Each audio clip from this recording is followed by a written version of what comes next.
Evangelio de hoy, lunes 24 de marzo del 2025. Primera lectura. Lectura del segundo libro de los Reyes. Segunda de Reyes 5, 1 a 15. En aquellos días, Naamán, general del ejército de Siria, gozaba de la estima y del favor de su rey, pues por su medio había dado el Señor la victoria a Siria. Pero este gran guerrero era leproso.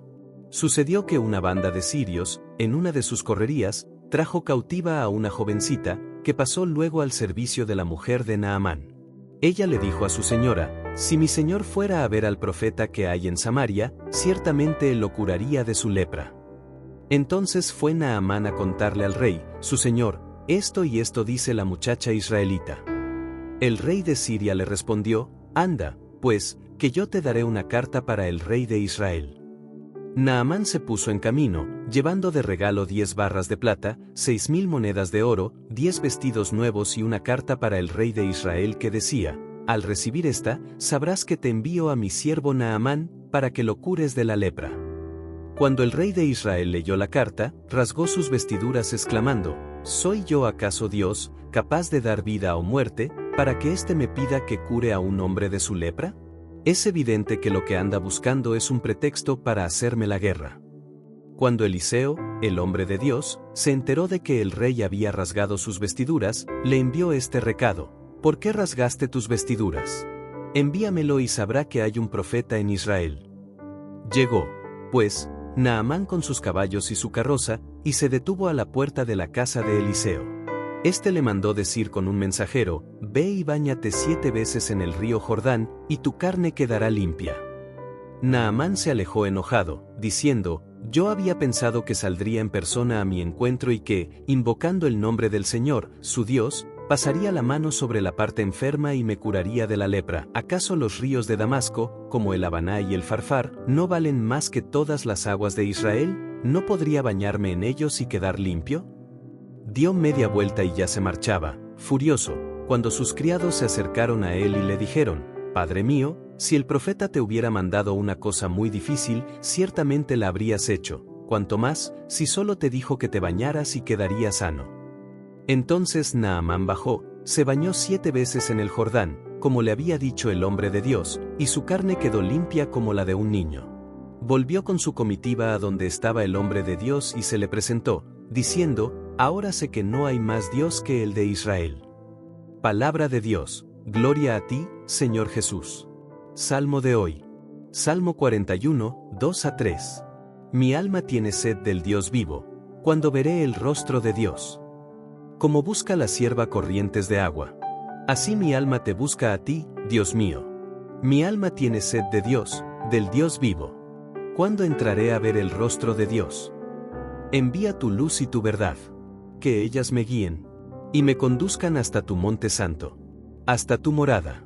Me acercaré al altar de Dios, al Dios de mi alegría, y te daré gracias al son de la cítara. Dios, Dios mío. Evangelio del día.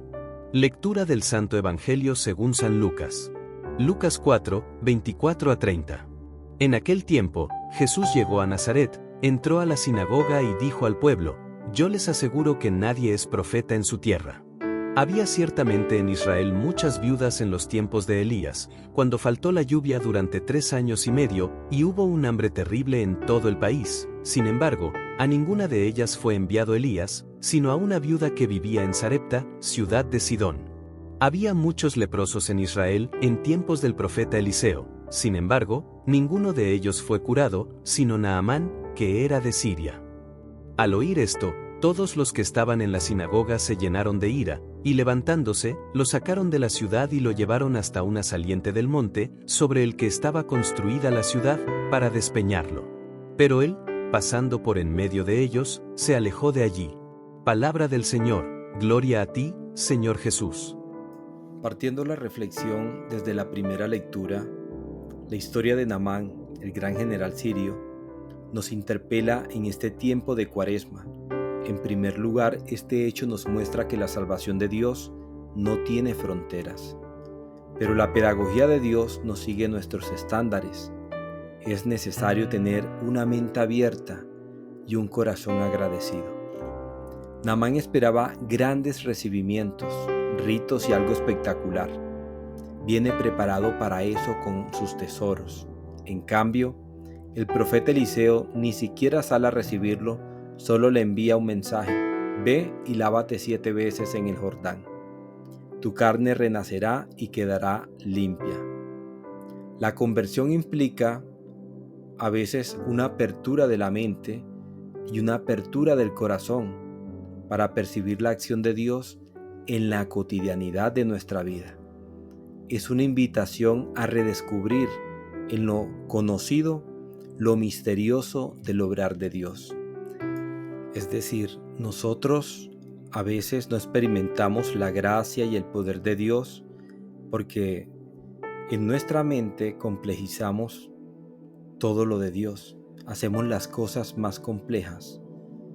A veces nuestra fe no es tan grande como para alcanzar tantas cosas porque los obstáculos los ponemos nosotros.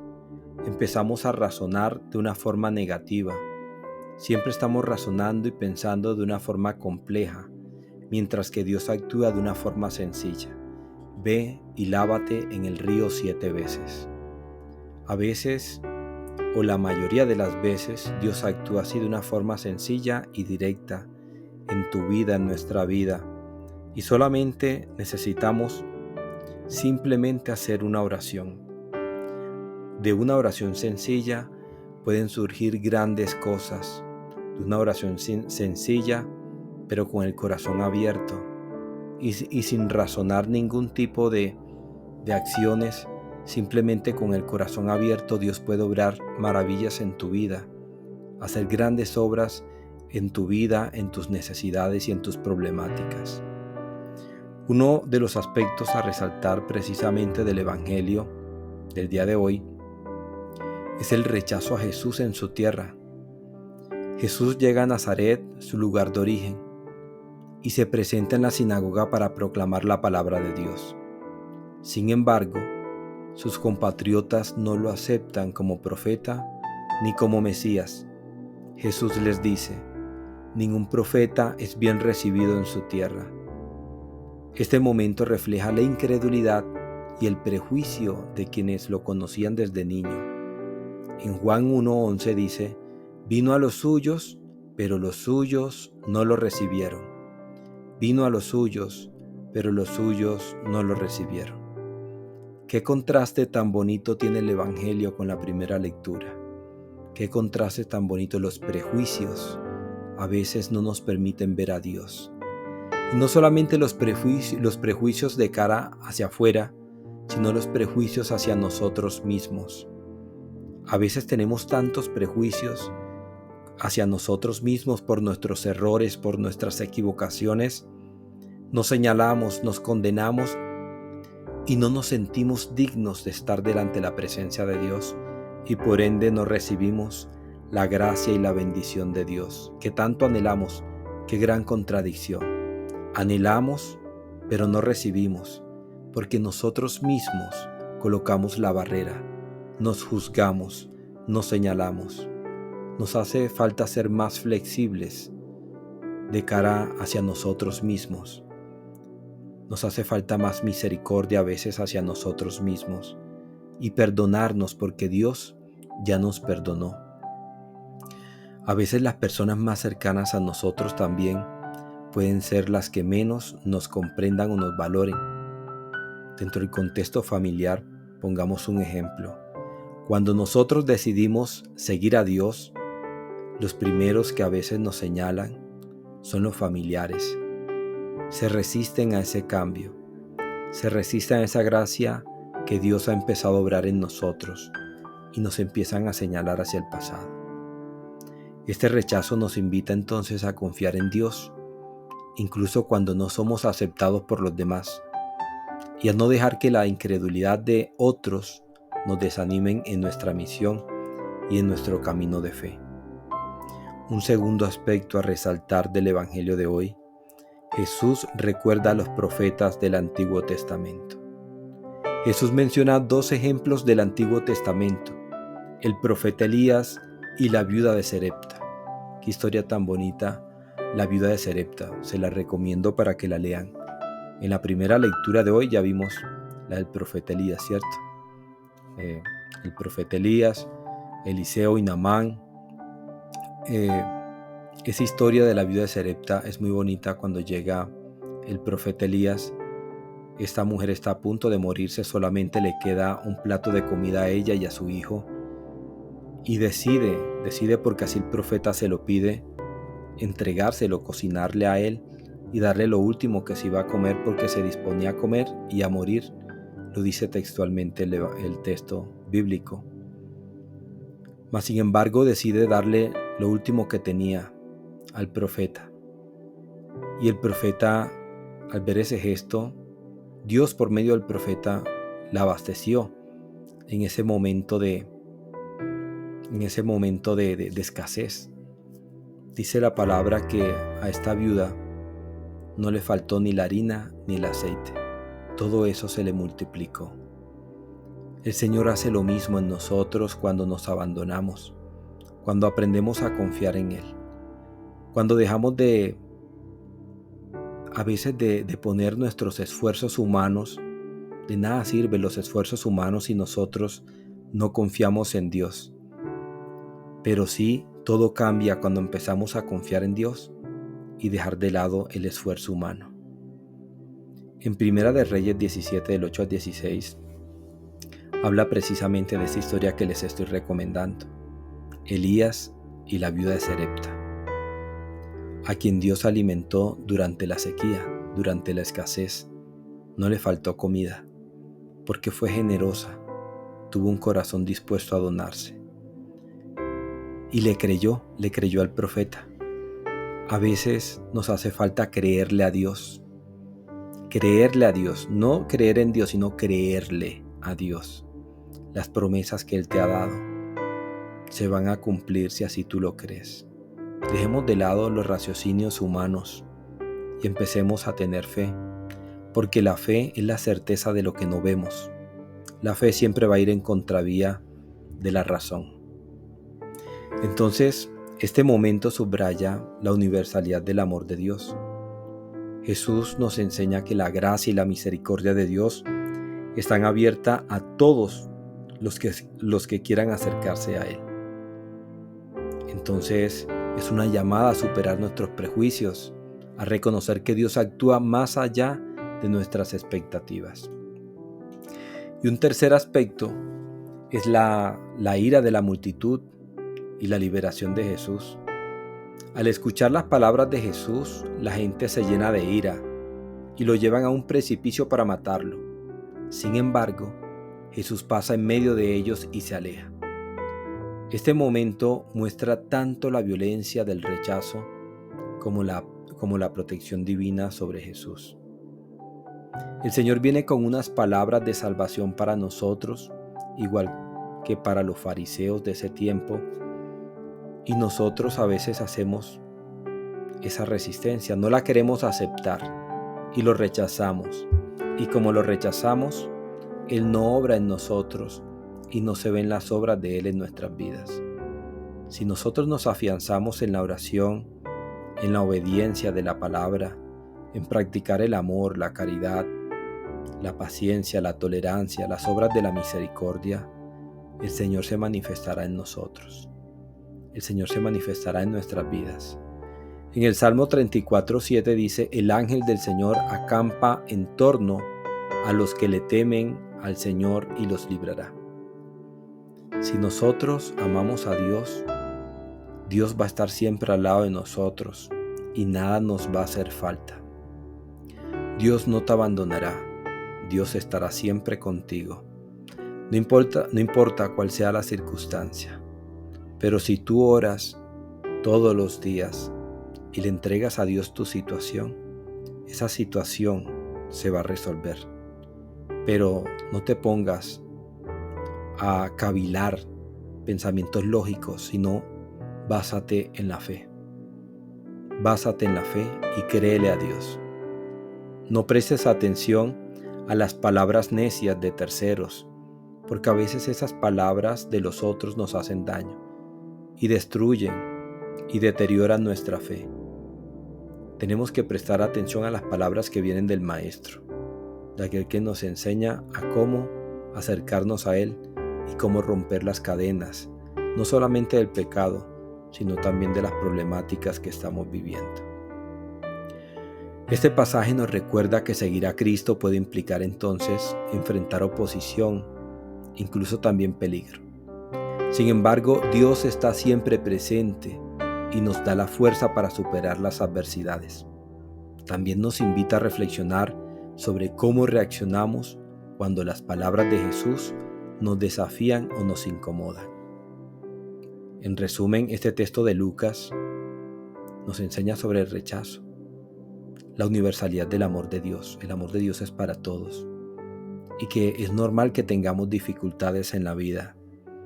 Entonces es un llamado a abrir nuestros corazones a la verdad de Dios, incluso cuando nos confrontan, cuando tenemos dificultades. Dejar de lado los prejuicios y empezar a creerle a Dios. Empezar a creerle a Dios. Yo te quiero invitar a fortalecer nuestra fe por medio de la oración. Te invito a que cierres tus ojos y que dejes que la presencia de Dios entre en tu vida, que la gloria de Dios entre en tu casa. No le des tanta importancia a los problemas, a las dificultades, a la enfermedad. Pon tu fe en Dios, pon tu corazón en Dios y verás cómo Él actúa en tu vida. Señor Jesús, hoy vienes a nosotros con tu palabra viva y verdadera. Pero reconocemos que a veces, como los habitantes de Nazaret, nuestro corazón se encierra y no quiere entender ni quiere aceptar tu mensaje de salvación. Nos cuesta, Señor, aceptar tu amor, nos cuesta aceptar tu gracia. Señor, hoy te pedimos que derrames tu Espíritu Santo sobre nosotros. Derrama tu Espíritu Santo sobre nuestras vidas, sobre nuestras dificultades. Preséntale al Señor tus dificultades, dificultades familiares, dificultades físicas, emocionales, mentales, tu salud. Preséntale al Señor tu salud. Preséntale tus dificultades económicas, los problemas que tienes al interior de la familia, los resentimientos, las envidias. Que el Señor venga a romper las cadenas, que el Señor venga a derramar bendiciones, que el Señor venga a traer la armonía, el perdón, que el Señor venga a traer sobre cada uno de nosotros la paz que tanto necesitamos. Hoy, Señor, te pedimos tu ayuda. Enséñanos a superar nuestros prejuicios, a abrir nuestros corazones a tu santa verdad y a no rechazarte cuando nos pides que demos un paso más hacia ti. Hoy nos invitas, Señor, a salir de nuestras comodidades. Hoy nos invitas, Señor, a creerte a ti. Señor, te entregamos esos momentos también de rechazos, esos momentos de incomprensión. Danos la fuerza para perseverar y vencer, como tú lo hiciste al pasar en medio de la multitud. Recuérdanos que tu presencia siempre nos protege y que aunque el camino sea difícil, tú estás siempre con nosotros a nuestro lado. Así como lo hiciste con los pueblos, con el pueblo de Israel, lo sacaste de la esclavitud. Así el Señor hoy viene hacia ti y quiere romper todas esas cadenas, esas ataduras, las ataduras del pecado, de la miseria, todo aquello que se está robando tu gracia, que se está robando tu felicidad. Hoy el Señor te quiere hacer una persona nueva, una persona con un corazón lleno de gozo y de felicidad. Echa afuera, entrégale al Señor tus dolencias, tus rencores, tus resentimientos, tu pasado, y que el Señor te reconcilie con ello y te permita ver la vida de una forma distinta y con alegría. Que la Virgen Santísima interceda por cada uno de nosotros, así como intercedió en las bodas de Caná y se multiplicó el vino. Así que el Señor también multiplique el vino en nuestros corazones, el vino de la alegría, el vino de la felicidad, el vino del gozo, del verdadero sentir y sentido de la vida. Gloria al Padre, al Hijo y al Espíritu Santo, como era en el principio, es ahora y siempre, por los siglos de los siglos. Amén. Te quiero invitar a que te suscribas al canal si no lo has hecho, que actives la campanita de notificaciones para que te lleguen los contenidos nuevos cada vez que montemos algo sobre las reflexiones de la palabra de Dios. Te quiero invitar también a que comparte la palabra de Dios. Cada vez que tú compartes la palabra de Dios, te estás configurando como uno de los discípulos de Jesús, llevando la palabra de Dios a los otros corazones que viven atados, amordazados y atormentados. La palabra de Dios tiene el poder de romper las cadenas y las ataduras. Tenemos que aprender a ser perseverantes en la oración y vamos a ver esos frutos, como Dios nos va a permitir ver esos frutos en nuestras vidas. Dios te bendiga.